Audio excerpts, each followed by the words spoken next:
Hi, good afternoon. Ang subject natin ngayon ay PRE2, Auditing and Assurance, Concepts and Application 1. Ang topic natin, Cash and Cash Equivalents. Specifically, Bank Reconciliation.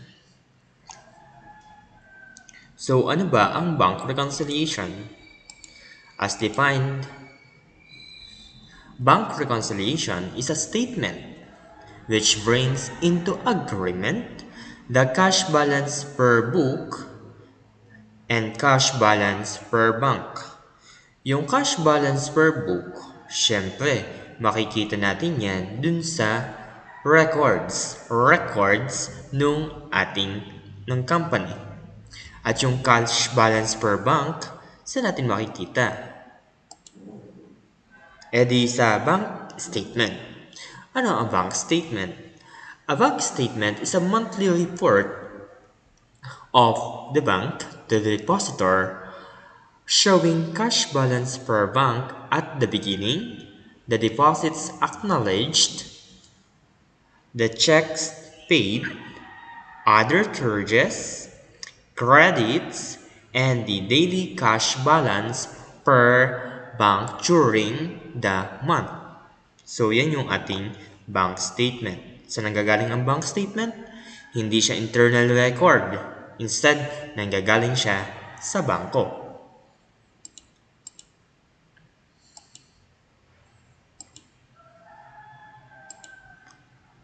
So, para mas maunawaan natin, paano ba yung recording process ng receipts natin or collections? Pag nagbenta tayo, in case na tayo ay merchandising concern, or naka-receive tayo ng collections, kung tayo ay service concern, ganun din kung tayo nagbebenta on credit, paano natin in-record ang cash? So, una, from the customer, nagbayad, halimbawa, 250,000. Yung 250,000 ay composed of 200,000 bills at yung 50,000 niya ay cheque. Ngayon, binayad sa company, tayo yon or tayo muna ay sa intermediate accounting, na-receive ni company yung 250,000. Anong entry? Sold merchandise per cash. Debit. Cash.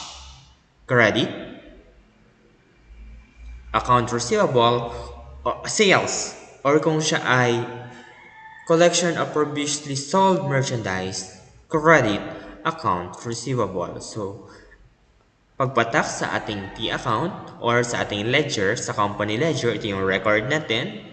Yan yung sinasabi nating balances per book on a particular date. So, i-record ngayon yung 250,000. I-enter siya sa journal. Ipo-post sa ledger kung saan makikita natin yung running balance ng cash, 265,000. Before 9/21/2020, may balance tayo na 15,000. Naka-receive ng 250,000 worth 200,000 bills, money, at 50,000 worth of check from a customer or from various customers.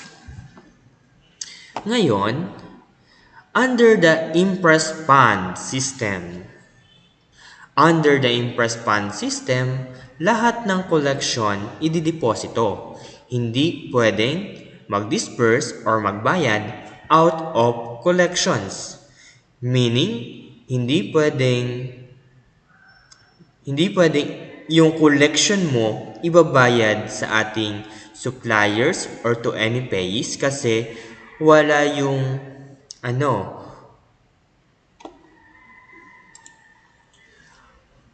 meaning magkakahalo-halo yung records mo, yung cash mo, ando na yung receipts tsaka disbursement, walang sistema.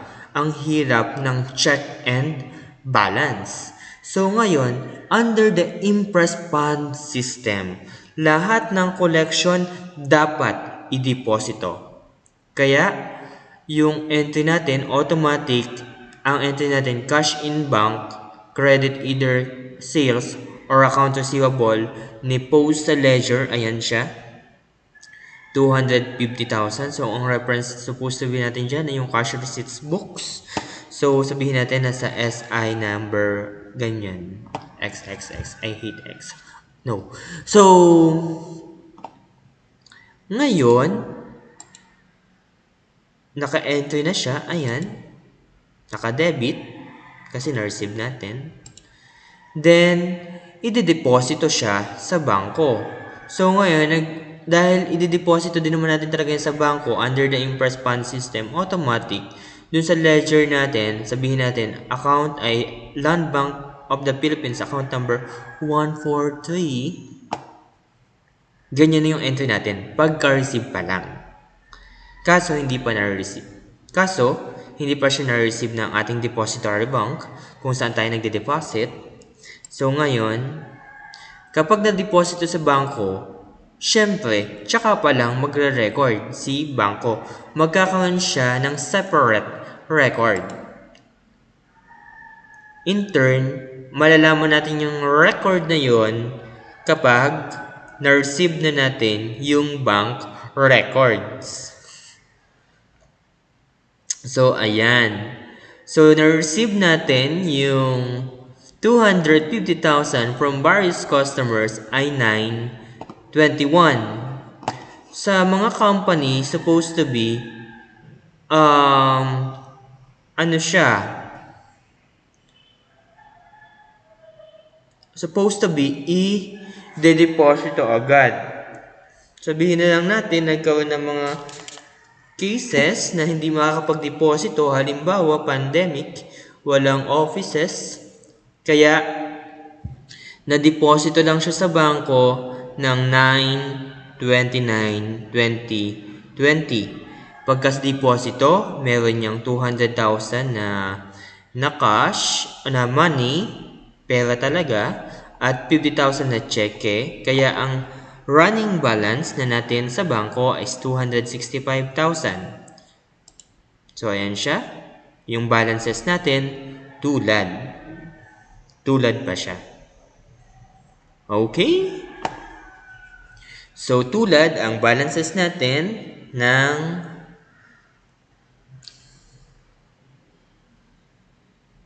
September.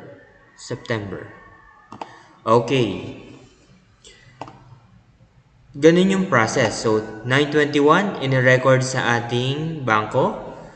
9/29, dineposito. So, dun lang magre-record si bangko. Ito yung entry nyon. Then, yan. So, paano naman yung disbursement process?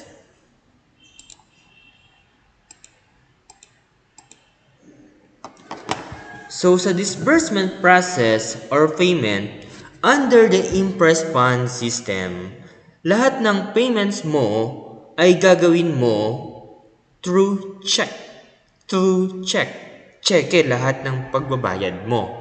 Except for dun sa amounts na napaka-minimal lang. Whereas magsa-set up tayo dyan ng petty cash fund. Petty cash fund. Simple lang yung petty cash fund. So, paano yung process naman ng payments under the impress fund system? Sabihin natin, ito yung company na i-audit natin or temporarily tayo muna si company. Magbabayad tayo, may binili tayo ng mga supplies or merchandise na ibebenta natin on credit. Binayaran natin si supplier. So, anong entry natin? So, debit merchandise inventory or purchases, o kaya naman ay accounts payable kung binili natin siya previously on credit. Paano natin i-record? So, yun yung journal entry, yung sinabi ko. Then, ipopost natin siya sa ating ledger. Sa ledger, Magkano? 165,000. Anong date natin binayaran sa supplier? 9/23/2020. Ipo-post natin sa credit.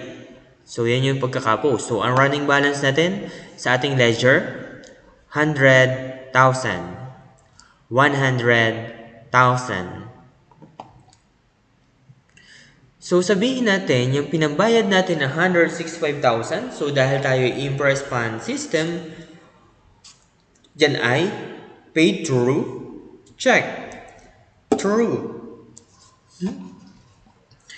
Kaya, si bangko wala pang record. Pero, pag si supplier ay nagbayad na kay depository bank or in-encash na niya sa ating depository bank, ano na mangyayari? Mag-record na yung ating depository bank as follows. So, ayun, yung 165,000. Part siya ng withdrawals natin or debits. So, sa portion na yan, i-debit ng bangko.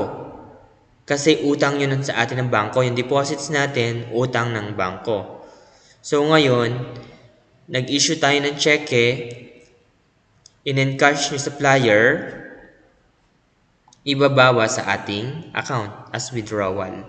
Or, ibig sabihin si bangko, ni debit or charged. Ni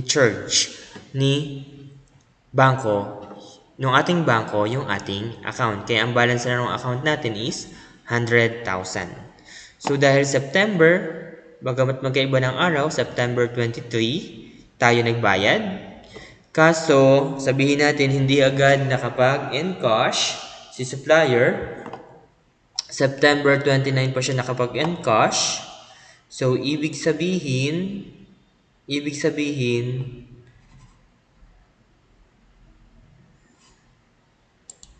pagdating sa bangko, gagawa siya ng separate record kung kailan lang niya na-receive yung cheque na ini-issue natin.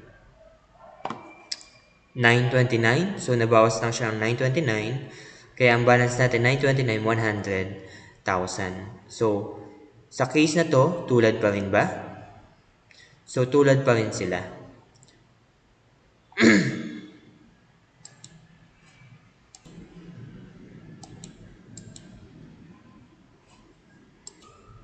So, up to that particular date, 9/29, kailangan pa bang i-reconcile?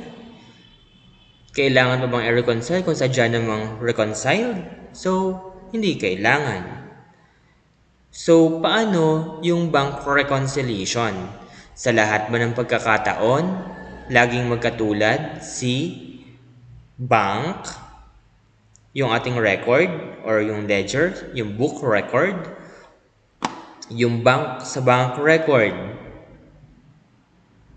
As of 9/23, kung titingnan natin siya daily, 100,000. So, 9/23 ang balance niya.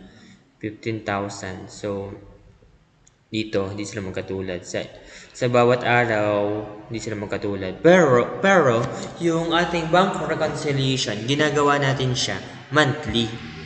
So, within the month, as of September 29, 2020, tulad pa ba sila? As of September 29, 2020, tulad pa sila. So, hindi pa kailangan ang reconciliation. Pero, hindi sila laging magkatulad. Ganun naman talaga eh. Wala naman talagang magkatulad na magkatulad. Kaya, para mas ma-imagine natin, ganito siya. So, meron tayong books. Ito yung book natin, itong circle na yan. Yung diniscuss natin kanina, ito yun. Yung mga receipts at saka payments na nag-occur on the same period. Sa case ng example natin, parehong September, same period sila, nag-occur. Yung sa diniscuss din natin sa auditing sa assurance principles, occurrence, the same period, so okay lang yon. Hindi mo kailangan reconcile kasi parehas sila meron nun, nung transactions na yon. So, hindi kailangan ng reconciliation. Pero, meron silang differences, itong portion na ito. May book reconciling items tayo na tinatawag at meron din namang tinatawag na bank reconciling items. So, ano-ano yung mga items na yon? Yun yung di-discuss natin ngayon. Okay? So, ano yung mga reconciling item na yon? So, ang reconciling item natin ay result ng timing differences. So, ano yung timing differences? Kasi may mga deposito tayo. Yung lahat ba ng collections natin from customers ay madideposit agad? Doon sa example natin kanina, hindi. Kasi may pagkakataong kinabukasan pa na dideposito. So, per transaction, yung iba halimbawa, sa dati kong company, up to 12 p.m., lahat ng nakolekta ng umaga, i-deposito within the day. Tapos lahat ng collection ng hapon, kasi sarado na yung bangko, hindi mo na talaga madideposito. Kinabukasan, kung madideposito. Kaya yung differences na yun, magkakatulad din naman sila. Kaso, at the end of the period, at the end of the month, hindi sila magkatulad. kasi, kasi, yung deposit at collection, yung collection at deposit ay hindi magkatulad. Okay. Yung isa naman, outstanding check. Nagbayad tayo ng cheque. Pero, i-encash ba agad yon nung supplier natin? Ipapalit ba agad yun ng cash ng supplier natin? Or, i-deposito ba agad niya yon sa kanyang account? Hindi. Kaya, outstanding siya, meaning not yet encashed or hindi pa siya nakikredit sa account ng ating supplier. So, as a result of timing difference, nirecord na natin sa book, pero sa bank, hindi pa. Kasi yung cash, hindi pa nakakarating sa bangko. Yung collection natin, hindi pa nakakarating sa bangko, kaya in transit pa siya. Yung cheque, bagamat na-issue na natin sa ating supplier, hindi pa napipresent sa kanila for credit or for encashment. So, yun yung tinatawag nating reconciling item na mula sa at recorded sa book pero hindi sa bank. Yung iba naman, mga na-record ng bank pero hindi pa na-record sa book. Bakit? Kasi yun yung mga bank memorandums, direct bank transactions, or bank-initiated transactions. So, pag sinabi natin yan, credit memo, mamaya may example tayo dyan, at gayon din sa debit memo. Yung credit memo, yung mga ni-add, ni-credit, or ni-add sa ating account na wala tayong alam kasi ang nag-initiate ay bangko or direct bank transaction siya na hindi tayo involved agad. Doon sa debit memos naman, yan yung mga binawas or charge sa account natin without our knowledge pa. Hindi dumaan muna sa ating record bago maparecord sa bangko. At yung third reconciling items natin, yung errors. Yung error ay kung sino ang nagkaroon ng error, kahit saan naman, kung sino ang may error, supposed to be, siya yung gagawa ng correction. The same with bank reconciliation. Kung sino yung gumawa ng error, siya rin yung gagawa ng correction. Or dun din sa balance na yun, gagawin ang correction. So, okay. Let's go with deposit in transit. So, ano ang deposit in transit? Sabihin natin si customer or various customers. Mayroon tayong collection from them na 346,000. Ayan na. Nasa atin na yung pera. 346,000. So, anong entry natin? Sabi daw na receive natin siya ng 9:30, September 30, 2020. So, debit, cash, credit, either receivable or sales. Ipo-post natin yung sa cash, yung ledger ng cash. So, debit daw. Ito yung galing na sa kaninang balance. So, 346,000 tapos yung balance natin kanina na 100. So, 446 na ang ating running balance. Ang tanong, may record na ba si bangko? Wala pa. Kasi hindi pa nakakabot itong 346,000 sa depository bank natin. Ito, wala pa dito. So,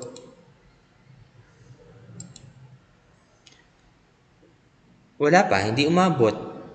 Kasi bakit? Cut off na kasi. Cut off na. So, pagtingin natin, 346,000, nasan siya dito? Baka nasa, supposed to be, dahil siya ay debit sa atin, deposit or credit sa bangko, wala siya dito. Bakit? Kasi hindi pa nakaabot. Dito sa bank statement na ma-receive natin for the month of September, wala siya dito. Kasi sabihin natin, nag-cut off ng 9:30. Hindi nakapag-deposito. Kailan pa madi-deposito supposed to be? October na. Ito kasing bank statement na ma-receive natin is for the month of September, or yung gagawin natin ng bank reconciliation ay September. So, lalabas na itong 346,000 sa bank statement ng October, hindi na dito sa bank statement ng September. Kaya ngayon, as of 9:30, hindi na siya balance. Na-record ni bangko kasi ito yung transaction na yun from the receipt from the customers. Ayan. Sa cash in bank, kasi impress fund system tayo, i-depository naman sa bangko.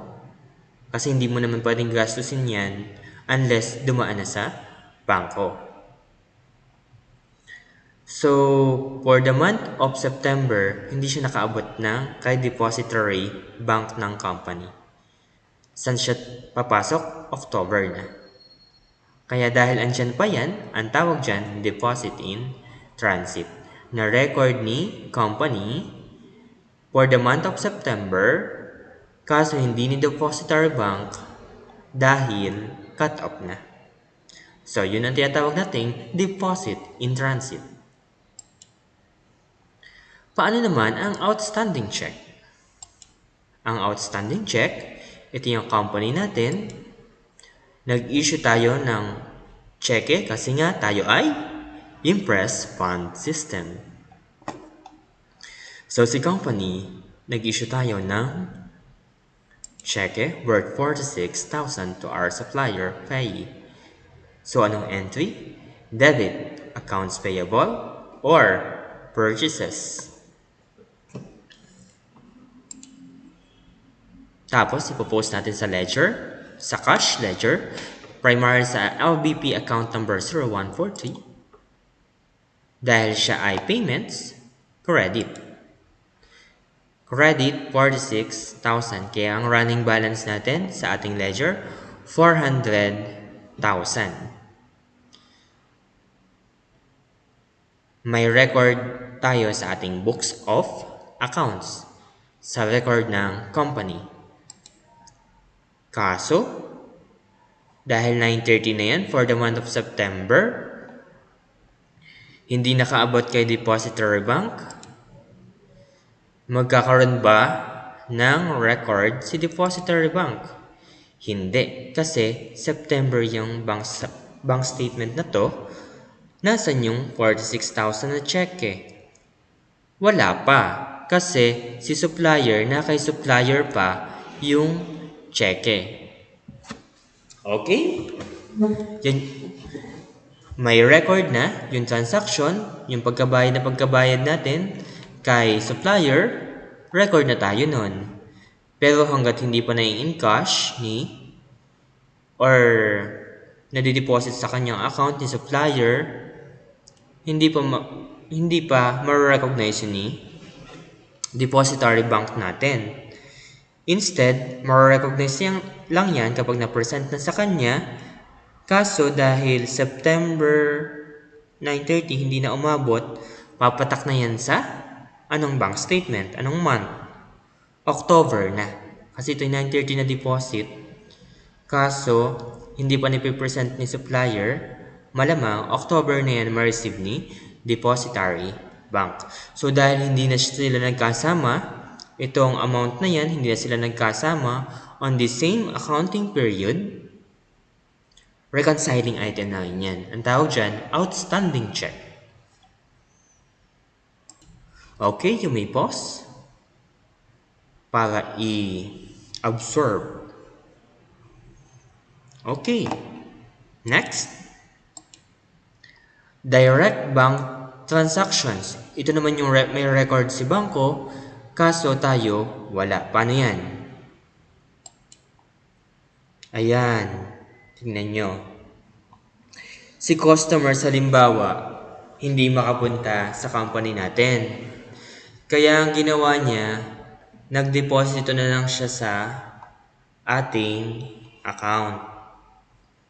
Dumiretso agad siya sa depository bank.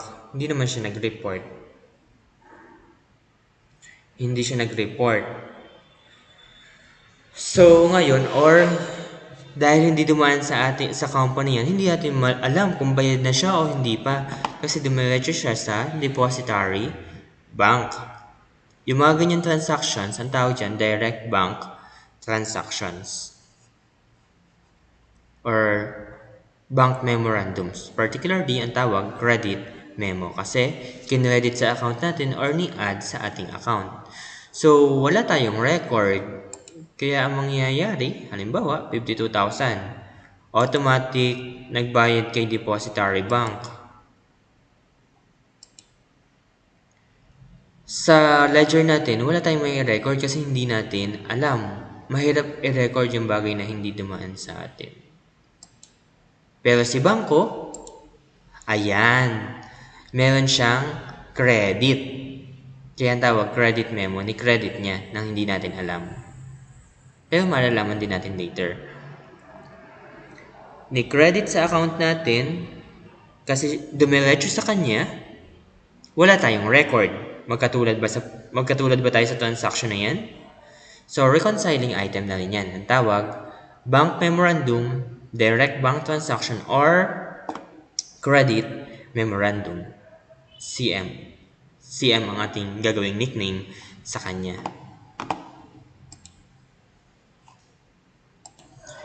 Ngayon naman, discuss ko yung bank-initiated transaction, debit memo. Pero pwede magkaiba sila dyan. Hindi lahat ng bank-initiated transaction, debit memo ha. So, example lang to ng debit memo. Sa example ng debit memo, ano yan? Sa example ng debit memo, halimbawa, balikan natin yung transaction kanina, yung 250,000. Yung customer, nagbayad, 250,000. Di ba yun yung kanina? Pwede nyo i-replay. 250,000. Worth 200,000 na bills, 50,000 na cheque. Paghiwalay na natin. Yung yellow, yung cheque, dahil ang green parang pera, 200,000. Paghiwalay natin. Naka-receive tayo from customers, so dahil ang cheque considered pera, so ang entry natin both ay debit, caution bank, credit sales, or account receivable. Ngayon, nilagay natin sa bangko, yan din yung kanina, na-enter yung kaunahan natin. So, the same, na-credit siya sa bangko at the same month, so 250,000 deposits. So, kasama siya sa deposits natin during the month of September. Isang 200 na bill, so automatic, credit agad sa account natin. Pero itong 50,000, dadaan sa tawag na clearing. Clearing. Kasi yung account natin, land bank. Land bank. Kasi yung check na na-receive natin from the customer ay Union Bank. Pwede yon. Pwede kang mag-deposito ng cheque sa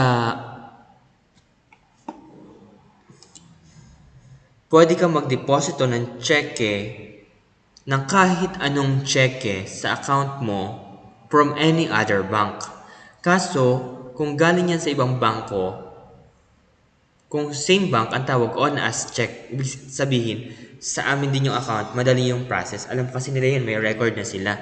Pero, pag yan ay sa other banks, yung check na na-receive natin, for example, Union Bank, ang gagawin ng depository bank natin, i-clear yan. Ano yung i-clear? I-clear kung may laman ba yung account ni customer sa Union Bank. Yung sa account na ginagamit niya pag-cheque. Okay. So, ang gagawin ni depository bank, i-report niya kay depository bank ni customer. Example, Union Bank. I-present niya. What if 5,000 lang yung laman ng account ni customer? Diba, na-enter na natin siya sa ating libro. Pero, nag-clear siya. Pagka-clear niya, nangyari, naging red. Kasi, no sufficient fund check. Or pwede rin DAIF. DAIF, drawn against insufficient fund. Or DAUD, drawn against uncleared fund, uncleared deposits. So, sa ganyang cases, ni-record na ni Bangko, pagka-receive niya, nilagay niya sa account natin as deposit. Nilagay niya sa account natin as deposit. Kung babalikan natin yung kanina, tulad sila, dineposito yung 250, ni-debit sa ledger natin. Sa account natin sa bangko, ni-credit naman siya. So, ibig sabihin na padagdag sa account natin, 250,000. Kaso, yung 50,000 pala dito, hindi legal, hindi makikredit sa account natin kasi itong si customer, yung nagbayad ng cheque, hindi naman pala sapat yung laman sa bangko, pa-cheque-cheque pa. Kaya paano yun? Buburahin ba ni bangko itong 250? Tapos papalitan 200 lang? Hindi siya magbubura dyan. Kasi ano yun trace kasi yun nung bawat transaction. Nagdeposito ng cheque, yung 250,000 dyan. Kaya ang gagawin ni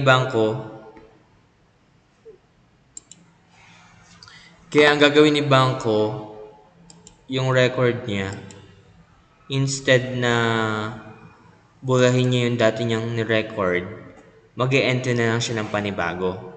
50,000. 50,000. Yung cheque, bumalik. So, instead na, di ba, kanina, nag-add siya ng 250. Sa part dito yon 250. Yung transaction na nauna. Instead, dinagdag, di napasama sa balance. Instead na burahin mo yun, gagawin na ng withdrawal, kung baga, or deduction, kaya debit or withdrawal. Ibabawas na lang niya ulit sa account natin, so 102,000 na lang. Kasi yung value na ini-add nung nakaraan, wala naman palang ganong value, so ibabawas ulit. So ganyan yung entry, hindi ulang burahan dyan. Instead, panibagong entry lang. Kasi walang laman. So, yung cheque na yan, ibabalik sa atin kasama ng bank statement. So, hindi pa natin alam as of that date kung may NSF. Itataka ng bangko na yung fund, NSF, no sufficient fund. Kaya, pagdating pa lang sa atin, tsaka pa lang maparecord. Pero as of September, na-record ni bangko, pero na-record ba sa books? Hindi, kasi hindi natin alam na wala palang laman yung bangko ni customer. Hindi na-credit sa account natin. Na-credit sa account natin, pero hindi natin alam na ano pala, na sufficient fund. Hindi natin alam na ibinawas uli ni bangko. Malalaman natin yun pagdating pa ng bank statement. Monthly yan. Monthly ang bank statement. So, ang tawag dyan, debit memo. Bank initiated. Siya na yung nag-initiate mag-record kasi hindi valid yung napadeposit. Kaya, ibinawas ulit sa ating account. So, may record si bank pero tayo wala. So, that is a reconciling item. So, yun yung apat. We have the DIT, deposit in transit, outstanding check, debit memo, and credit memo. Debit memo kasi dinebit sa account natin or ibinawas sa account natin kasi dati idinagdag. Iba't ibang klase pa yung debit memos. So, habang kayo nagsasagot or mula doon sa inyong previous studies, na-discuss nyo na yun. So, paano na? Okay. So, ito yung ating bank reconciliation statement. Gagawa na tayo ng bank reconciliation statement. Ang gumagawa ng bank reconciliation statement, syempre yung ating company. Ito yung books. Ito yung bank. Ito yung sa bank statement galing. Ito yung sa books. So, as of 9/30/2020, ang balanse ng ating libro, 400,000. Yung kanina.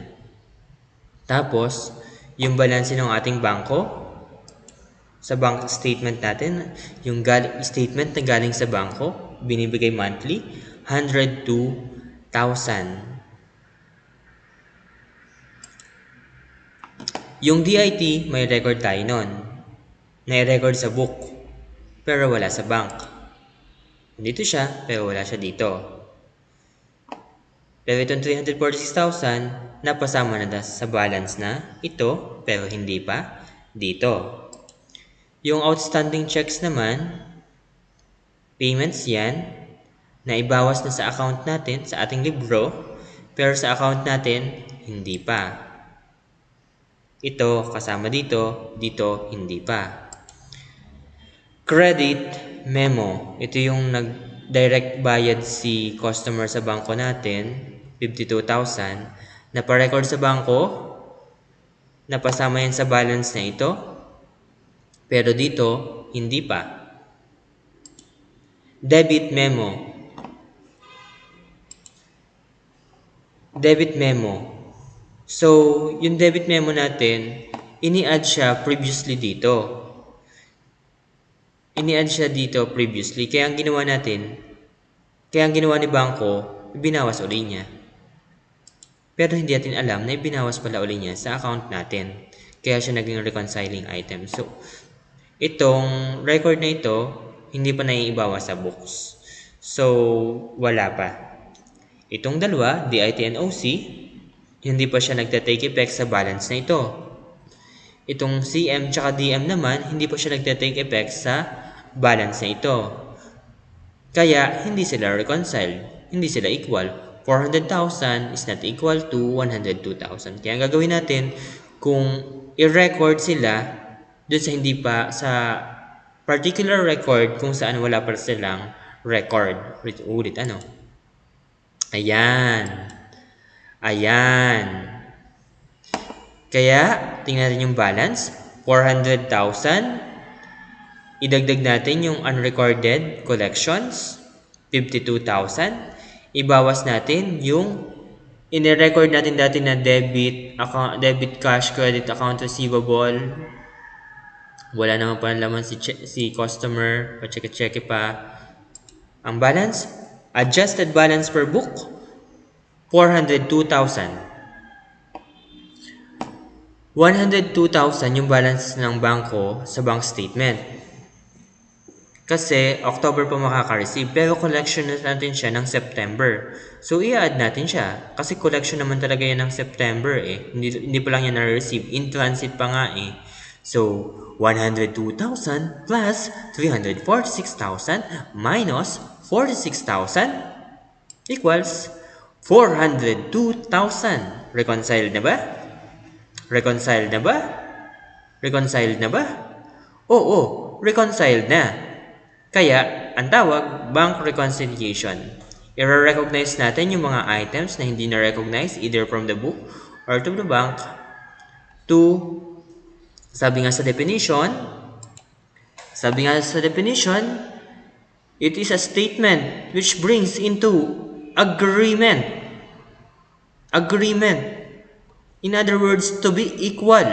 Yung alin? Yung cash balance na naka-record sa atin at yung cash balance na nasa bank para ma-determine natin kung magkano talaga ang ating cash or adjusted cash balance. Okay, up next, audit of cash and cash equivalents.